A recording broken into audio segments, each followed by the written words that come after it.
कसा करतो रे बाळा? केक असेल, काही प्रेझेंट द्यायचं असेल ना, तर त्या मुलाच्या हातामध्ये माझ्या विश्वमौली नन्नापर्यंत लिहिलेलं अवघं 3 रुपयाचं हरिपाठाचं पुस्तक त्या लेकराच्या हातामध्ये द्या आणि त्या लेकराला सांगा, हे बाळा, हे माझ्या विश्वमौली नन्नापर्यंत लिहिलेलं हरिपाठाचं पुस्तक आहे, गड्या वाच, तुझ्या जीवनाचं सोनं झाल्याशिवाय राहणार नाही. ही माझ्या वारकरी संप्रदायाची ताकद आहे.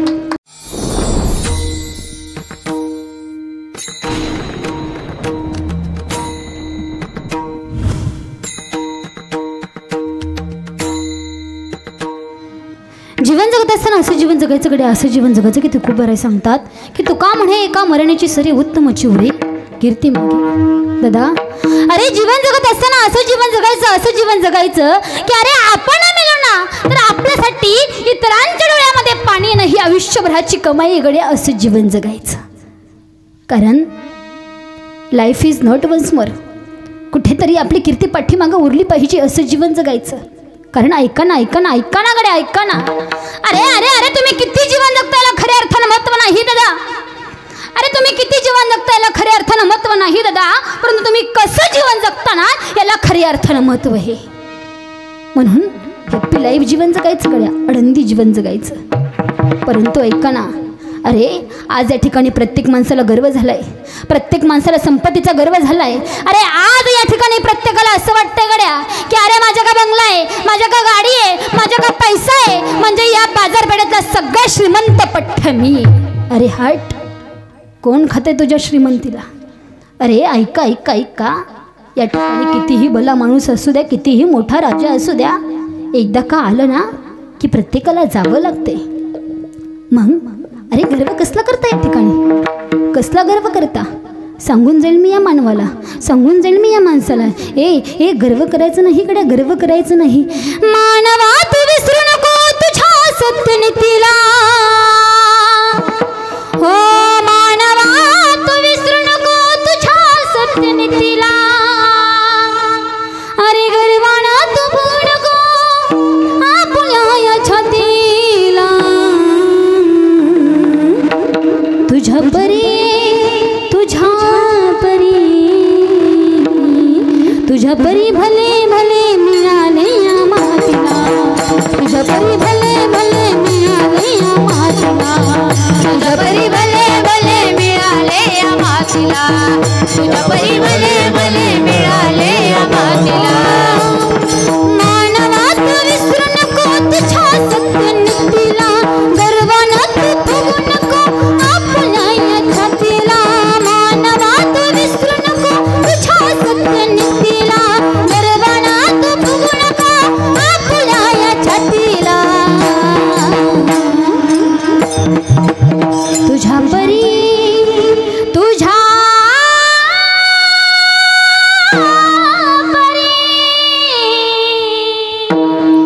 तुझ्या परी भले भले मिळाले या मातीला, तुझ्या परी भले भले मिळाले या मातीला, तुझ्या परी भले भले मिळाले या मातीला, तुझ्या परी भले भले मिळाले या मातीला, तुझ्या परी भले भले मिळाले या मातीला. बारीक वाजवायचंय, ऐका ना दादा ऐका. अरे या ठिकाणी आलं ना की प्रत्येकाला वाटतंय, प्रत्येकाला असं वाटतंय की माझ्याकडे पैसा आहे, माझ्याकडे गाडी आहे, माझ्याकडं बंगला आहे, म्हणजे या बाजारपेठेतल्या सगळ्या श्रीमंत पठ्ठ मी. अरे या ठिकाणी आलं ना गड्या, श्रीमंताला सुद्धा जावं लागतंय आणि त्या भिकाऱ्याला सुद्धा जावं लागतंय गड्या, जावं लागतंय. ऐका ऐका ऐका, अरे किती सामर्थ्यवान माणूस होता तो. अरे एक नाही, दोन नाही, तीन नाही, तर 4 नाही, माय बाप अख्ख्या राज्यावरती राज्य गाजवणार तो सिकंदर नावाचा राजा. अरे त्या राजानं आपल्या तलवारीच्या बळावरती अख्ख्या राज्यावरती राज्य केलं गड्या. ऐका ना ऐका ना ऐका ना गड्या. पण ज्या वेळेस तो सिकंदर राजा मरणाच्या दारामध्ये होता ना, त्यावेळेस त्या सिकंदर राजाला फार दुःख झालं की गड्या आज मी माझ्या तलवारीच्या बळावरती अख्ख्या राज्यावरती राज्य केलं, पण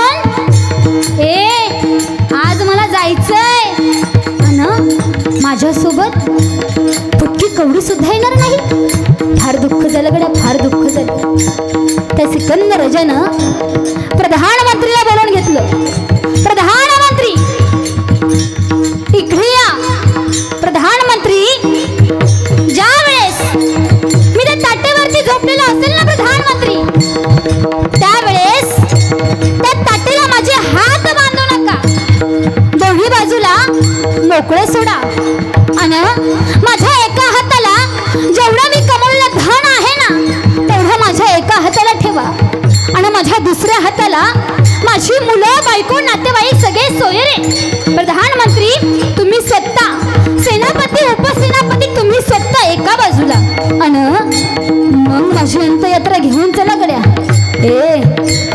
पाहता पाहता पाहता पाहता त्या सिकंदर राजाने देह सोडला गड्या आणि ताटेला हात बांधले नाहीयेत. दोन्ही बाजूला हात मोकळे सोडलेत. एका हाताला जेवढं काही धन कमावलेलं होतं ना तेवढं एका हाताला ठेवलं. दुसऱ्या हाताला मुलं बायको नातेवाईक सगळे सोयरे प्रधानमंत्री सर्व एका बाजूला आणि त्या सिकंदराजीची अंतयात्रा चाललेली आहे. सिकंदराजीची अंतयात्रा चाललेली आहे आणि पुढून एका गुरु शिष्यानं यावं आणि शिष्यानं सुंदर असा प्रश्न गुरुजींना करावा की गुरुजी मी आजपर्यंत भरपूर अंतयात्रा पाहिल्या गुरुजी, पण अशी अंतयात्रा कधीही पाहिली नाही की ज्या माणसाचे हात काटेला बांधलेलेच नाहीत. त्यावेळेस सुंदर असं उत्तर दिलं गुरुनी शिष्याला. ऐक ऐक ऐक बालका ऐक. अरे अरे तर अख्ख्या राज्यावरती राज्य गाजवणारा हा सिकंदर नावाचा राजा आहे. पण ऐक ना, अरे ज्या वेळेस तो मरणाच्या दारामध्ये होता ना त्यावेळेस त्या सिकंदर राजाला कळालं गड्या की अरे आज मी माझ्या तलवारीच्या बळावरती सर्व काही कमावलं, परंतु आज माझ्या सोबत फुटकी कवडी सुद्धा येणार नाही. त्यावेळेस त्या सिकंदर राजाला दुःख झालं आणि अरे ऐक बाळा ऐक. अरे त्या सिकंदर राजाला सुद्धा कळालं इथे एकदा जन्माला आलं ना की रिकाम्या हाताने यावं लागतं आणि रिकाम्या हातानं जावं लागतं. हो आज जवानी परत राणी वाल कल बजताएगा, आज जवानी परत राणी वाल कल बजताएगा. चढ़ता सूरज धीरे धीरे ढलता ही ढल जाएगा, चढ़ता सूरज धीरे धीरे ढलता ही ढल जाएगा, चढ़ता सूरज धीरे धीरे ढलता ही ढल जाएगा, चढ़ता सूरज धीरे धीरे ढलता ही ढल जाएगा. ढल जाएगा ढल जाएगा ढल जाएगा ढल जाएगा. चढ़ता सूरज धीरे धीरे ढलता ही ढल जाएगा, चढ़ता सूरज धीरे धीरे ढलता ही ढल जाएगा, चढ़ता सूरज धीरे धीरे ढलता ही ढल जाएगा. झंड में ना झंडोर कुछ न साथ आएगा, खाली हाथ आया है तो खाली हाथ जाएगा, खाली हाथ आया है तो खाली हाथ जाएगा. झंड में ना झंडोर कुछ न साथ आएगा, खाली हाथ आया है तो खाली हाथ जाएगा, खाली हाथ आया है तो खाली हाथ जाएगा. यहाँ मुसाफिर है इस राह फानी है, 4 दिन की जिंदगानी ये तेरी मेहमानी है, 4 दिन की जिंदगानी ये तेरी मेहमानी है. यहाँ मुसाफिर है इस राह फानी है, 4 दिन की जिंदगानी ये तेरी मेहमानी है, 4 दिन की जिंदगानी ये तेरी मेहमानी है. जवानी परत रानी वाले कुल बजताएगा, आज जवानी परत रानी वाले कुल बजताएगा. चढ़ता सूरज धीरे धीरे ढलता ही ढल जाएगा, चढ़ता सूरज धीरे धीरे ढलता ही ढल जाएगा, चढ़ता सूरज धीरे धीरे ढलता ही ढल जाएगा.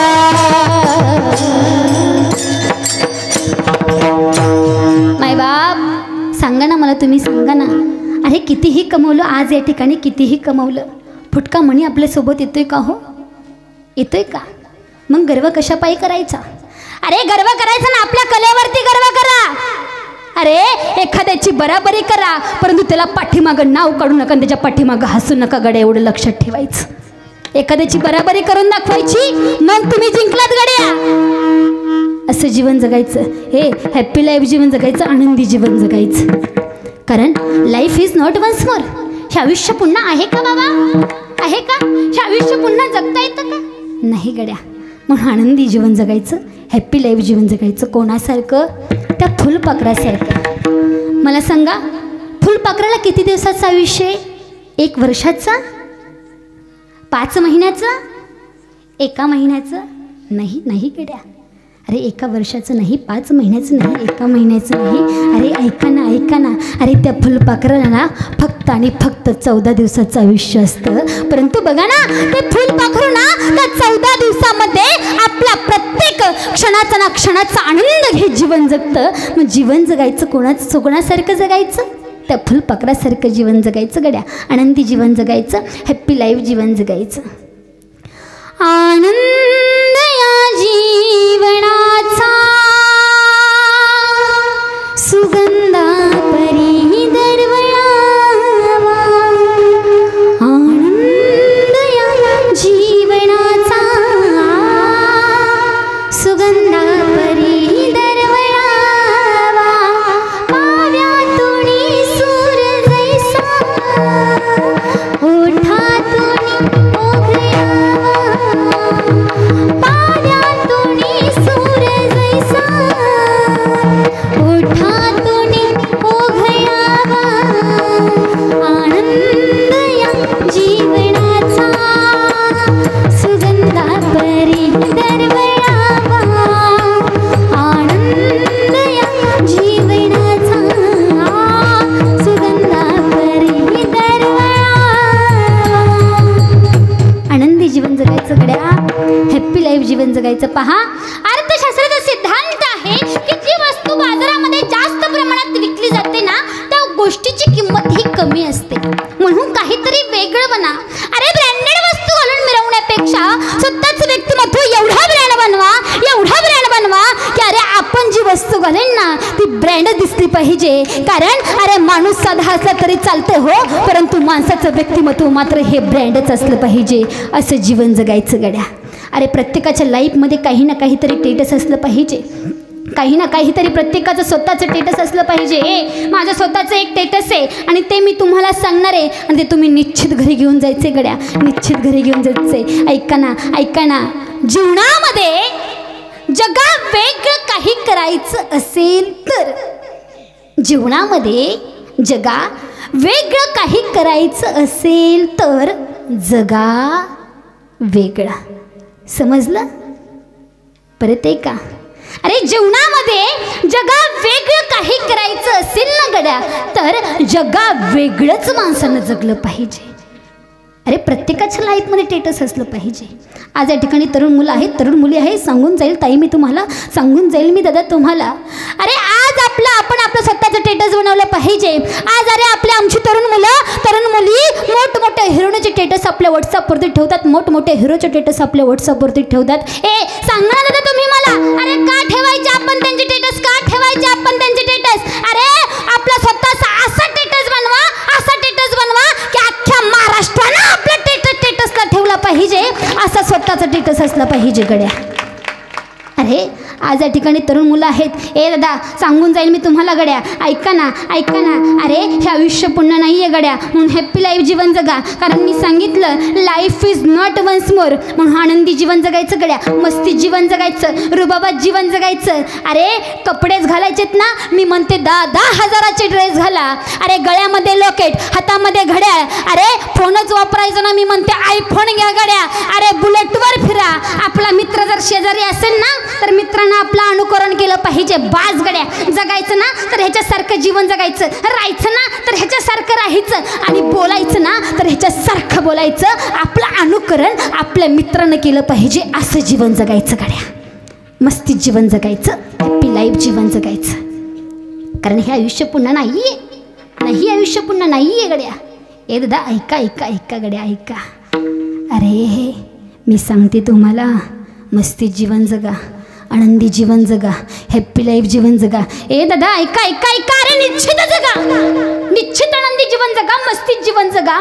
दादा परंतु ऐका ना, अरे मला सुद्धा बाप आहे, मला सुद्धा भाऊ आहे. मला तुमची लहानी बहीण समजा किंवा मला तुमची मोठी बहीण समजा, परंतु या बहिणीचं एक वाक्य मात्र लक्षात ठेवून जा दादा, घरी घेऊन जा दादा.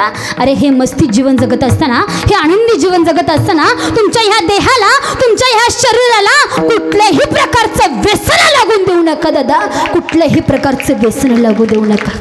कारण अरे आज आपण पाहतोय गड्या, पाहतोय आज आपण अशी लहानी लहानी मुलं 10वी-12वीची मुलं नाही ते व्यसन करू लागलेत माईबाप, नाही ते व्यसन करू लागलेत. अरे काय घ्यायचं त्यांच्या आईवडिलांनी त्यांच्याकडनं सांगा ना, तुम्ही मला सांगा ना. अरे ज्या बापानं त्या मुलाला तर हाताच्या फोडाप्रमाणे सांभाळलं, ज्या बापानं अंग खांद्यावरती खेळवलं, ज्या बापानं त्या मुलासाठी इस्टेट कमवून ठेवली, प्रॉपर्टी कमवून ठेवली, अरे ज्या आईने 9 महिने 9 दिवस उदरामध्ये वागवलं, त्या लेकराला जन्म दिला, अरे ज्या आईवडिलांनी ज्या मुलाला हे विश्व दाखवलं, हे जग दाखवलं, त्याच म्हाताऱ्या मायबापाचा एक तरणा बांड मुलगा त्या व्यसनापायी इतका बर्बाद होतोय ना दादा, इतका बर्बाद होतोय ना की अरे तो तरणा बांड मुलगा त्या माझ्या म्हाताऱ्या मायबापाला सोडून इतका लांब निघून जातोय ना गड्या, इतका लांब निघून जातोय की अरे अरे अरे त्या माझ्या म्हाताऱ्या बापाला त्या तरण्या बांड मुलाला खांदा द्यावा लागतोय, त्या तरण्या बांड मुलाला खांदा द्यावा लागतोय. अरे का घडावं आपल्या महाराष्ट्रामध्ये असं का घडावं? दादा तुम्हाला प्यायची नाही मी म्हणत नाही, पिऊ नका, निश्चित प्या गड्या, पण ऐका ना गड्या, ऐका. अरे ऐका गड्या, आपण जर एखाद्या एसटीमध्ये प्रवास करत असेल ना आणि आपल्या शेजारी एखादा दारुडा बसला ना तर क्षणभर सुद्धा त्या दारूचा वास आपल्याला सहन होत नाही. परंतु मला सांगा ना गड्या, सांगा ना तुम्ही मला, अरे ही माझी माता माऊली, ही माझी माता माऊली अख्ख्या आयुष्यभर त्या दारुड्या बरोबर संसार करते. अरे तिला मन नाही का, तिला भावना नाहीत का, नाही का तिला मन नाही, तिला भावना. अरे आज त्या कवळ्या मुलींची लहान वयामध्ये लग्न करून द्यावी लागतात का? अरे आई 200 रुपयाच्या रोजाला जाते, लोकांच्या भांडणाला काम करते आणि बाप मात्र दारू पितो. आणि ज्यांचं 18-19 वय आहे, 17 वय आहे, अशा लहान मुलींचं कवळ्या वयामध्ये लग्न करून द्यावं लागते का? तर फक्त आणि फक्त बाप दारू पितोय म्हणून. अरे तुम्हाला दारू प्यायची ना, मग लग्न करू नका ना गड्या. अरे त्या आज आया बहिणींचं आयुष्य बर्बाद होतंय. अरे ज्या मुलींचं शिकण्याचं वय आहे, ज्या मुलींचं स्वतःचं करिअर करण्याचं वय आहे ना, अरे त्या लहान मुलींना आणि संसार प्रपंच बघावं लागतोय, मूल आणि चूल करावं लागते. असं का गड्या? त्यांना पण घडू द्या, त्यांना पण स्वतःचं विश्व निर्माण करू द्या. सांगून जाईल गड्या, मी तुम्हाला नाही म्हणत नाही, मी तुम्हाला पिऊ नका असं म्हणत नाही, फक्त एक वाक्य लक्षात ठेवा गड्या. अरे स्वतःची एकुलती एक सख्खी जर बहीण असेल ना तर तिला एखाद्या दारुडीला देऊन पहा, काय असं तिचा संसार, काय असं तिचा प्रपंच. मग तुम्हाला खुशाला दारू प्यायची ना दादा, तुम्ही खुशाला दारू प्या, त्यात माझं काही जात नाही. फक्त एकच सांगेल माय बाप की दारू गंजा मत पिऊ यारो, अक्कल गुंग हो जाती है. त्या दारूपायी आपलं आयुष्य बर्बाद करू नका. अरे आयुष्य बर्बाद होतंय, परंतु हा देह जो भगवंतानं दिलेला आहे ना, ही आपली प्रॉपर्टी आहे गड्या, ह्याला तुम्ही आम्ही सांभाळलं पाहिजे. अरे हे एकदा गेलं ना, काही माणसाचं शिल्लक राहत नाही माय बाप, काही माणसाचं पाठीमागं राहत नाही. म्हणून सांगते माय बाप, दारू गांजा मत पिऊ यारो, अक्कल गुंग हो जाते. तसेच आज या ठिकाणी तरुण मुलं आहेत, तरुण मुली आहेत. अरे आज या तरुण मुलींचे नाही ते सण निघालेत गड्या, नाही ते सण निघालेत. अरे व्हॅलेंटाईन डे, फ्रेंडशिप डे आणि ते बर्थडे वेगळाच निघालाय. आहे का तुमच्याकडे लेकरांना? आहे का वाढदिवस, जन्मदिवस, बर्थडे आहे ना? हां राहा उभा, तू राह, तू हुशार आहे गड्या. ए बाळा मला सांग गड्या, वाढदिवस साजरा करतो ना, कसा करतो रे बाळा? केक आणायचा, केक, फुगे, मेणबत्ती. हां मेणबत्ती केकमध्ये, फुगे. हां ऐका ना, बस खाली. आणि ही माझी माता माऊली ना, ऐका, ही माझी माता माऊली ना त्या लेकराचं औक्षण करणार, औक्षण, आणि त्या लेकराला सांगणार बाळा, काय सांगणार बाळा? फुक. ए माता माऊली हो, ए आयनो, ए माता माऊली हो, ए आयनो, अगं तुम्ही बोला माझ्याशी. म्हणजे आपल्या हिंदू धर्मामध्ये दिवा लावतात की विझवतात? बोला ना, बोला ना, आवाज निघू द्या, बोला. दिवा लावतात की विझवतात? लावतात ना दिवा. मग जर तुम्ही त्या लहान मुलाला लहानपणीच दिवा विझवायला सांगितला अगं तर तो मोठ्यापणी काय असा दिवा लावणार आहे, काय असं दिवा लावणार आहे? अरे तुम्हाला तुमच्या मुलांचा वाढदिवस साजरा करायचा आहे, बर्थडे साजरा करायचा आहे ना, मी नाही म्हणत नाही, परंतु त्या लेकराला सकाळी लवकर उठवा, त्याला आंघोळ घाला, त्याला नवीन ड्रेस घाला, त्याला आपल्या देवांचं दर्शन घेऊ द्या, त्याला आपल्या आईवडिलांचं दर्शन घेऊ द्या, त्याला आपल्या गुरुजींचं दर्शन घेऊ द्या. आणि त्याला जर काही तुम्हाला गिफ्ट द्यायचं असेल, काही प्रेझेंट द्यायचं असेल ना, तर त्या मुलाच्या हातामध्ये माझ्या विश्वमौली नन्नापर्यंत लिहिलेलं अवघं 3 रुपयाचं हरिपाठाचं पुस्तक त्या लेकराच्या हातामध्ये द्या आणि त्या लेकराला सांगा, ए बाळा, हे माझ्या विश्वमौली नन्नापर्यंत लिहिलेलं हरिपाठाचं पुस्तक आहे, गड्या वाच, तुझ्या जीवनाचं सोनं झाल्याशिवाय राहणार नाही. ही माझ्या वारकरी संप्रदायाची ताकद आहे. अरे आज आपण आपला मुलगा स्वतःहून एक डॉक्टर बनवतो, इंजिनियर बनवतो, शिक्षक बनवतो, प्राध्यापक बनवतो, परंतु आपण होऊन आपला मुलगा एखादा टाळकरी किंवा माळकरी बनवत नाही. अरे आपण आपला मुलगा मोठा पुढारी बनवतो, पुढारी ऐका, ऐका ऐका पुढाऱ्यांच्या यांना ऐका. अरे आपण आपला मुलगा मोठा पुढारी बनवतो, परंतु सांगू का तुम्हाला, सांगू, अरे त्या पुढाऱ्याला दर 5 वर्षाला अख्ख्या गावाच्या पाया पडावं लागतं. आणि जर तुम्ही तुमचा मुलगा एखादा मोठा कीर्तनकार बनवला ना, तर अख्खं महाराष्ट्र त्या पायाची नतमस्तक झाल्याशिवाय राहणार नाही. ही माझ्या वारकरी संप्रदायाची ताकद आहे गड्या. म्हणून आपल्या मुलाबाळांना कुठेतरी संस्कार लागले पाहिजेत. अरे शेवटचं सांगून जाईल, लेक वाचवा, मुलगी वाचवा. त्या मुलीला गर्भामध्ये सोनोग्राफी करून मारू नका, तिला सुद्धा जन्माला येऊ द्या, तिला सुद्धा या ठिकाणी जन्म घेऊ द्या गड्या, तिला सुद्धा जन्म घेऊ द्या. करणारे महाभारत घडलं ते एका स्त्रीमुळे घडलं, रामायण घडलं ते एका स्त्रीमुळे घडलं, आणि माझा महाराष्ट्र घडला तो राष्ट्रमाता राजमाता माँसाहेब जिजाऊमुळे घडला.